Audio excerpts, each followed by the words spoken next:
Le livre des Juges, chapitre 4.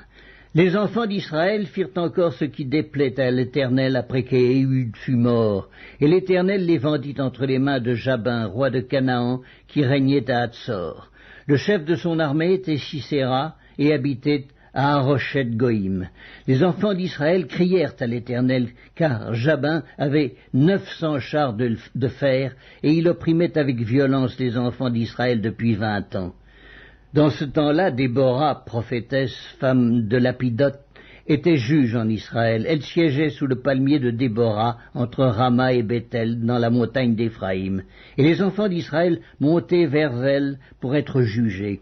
Elle envoya appeler Barak, fils d'Abinoam, de Kedesh Nephtali, et elle lui dit, « N'est-ce pas l'ordre qu'a donné l'Éternel, le Dieu d'Israël? Va, dirige-toi sur le mont Tabor, et prends avec toi 10 000 hommes des enfants de Nephtali et des enfants de Zabulon. J'attirerai vers toi au torrent de Kison Sisera, chef de l'armée de Jabin, avec ses chars et ses troupes, et je le livrerai entre tes mains. » Barak lui dit, « Si tu viens avec moi, j'irai, mais si tu ne viens pas avec moi, je n'irai pas. » Elle répondit, « J'irai bien avec toi, mais tu n'auras point de gloire sur la voie où tu marches, car l'Éternel livrera Sisera entre les mains d'une femme. » Et Déborah se leva, et elle se rendit avec Barak à Kedesh.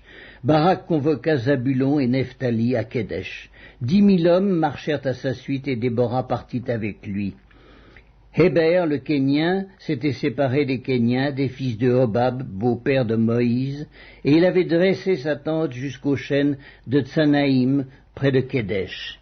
On informa Sisera que Barak, fils d'Abinoam, s'était dirigé sur le mont Tabor, et depuis Haroshet-Goïm, Sisera rassembla vers le torrent de Kison tous ses chars, 900 chars de fer, et tout le peuple qui était avec lui. Alors Déborah dit à Barak, « Lève-toi, car voici le jour où l'Éternel livre Sisera entre tes mains. L'Éternel ne marche-t-il pas devant toi ?»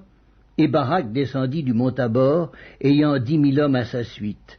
L'Éternel mit en déroute devant Barak, par le tranchant de l'épée, Sisera, tous ses chars et tout le camp. Sisera descendit de son char et s'enfuit à pied.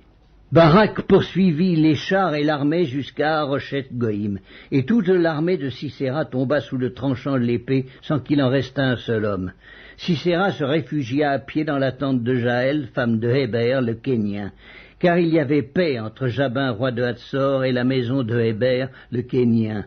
Jaël sortit au devant de Sisera et lui dit, « Entre, mon seigneur, entre chez moi, ne crains point. » Il entra chez elle dans la tente et elle le cacha sous une couverture. Il lui dit, « Donne-moi, je te prie, un peu d'eau à boire, car j'ai soif. » Elle ouvrit l'outre du lait, lui donna à boire et le couvrit. Il lui dit encore, « Tiens-toi à l'entrée de la tente, et si l'on vient t'interroger en disant, « Y a-t-il ici quelqu'un ?» tu répondras, « Non. » Jaël, femme de Héber, saisit un pieu de la tente, prit en main le marteau, s'approcha de lui doucement et lui enfonça dans la tempe le pieu qui pénétra en terre.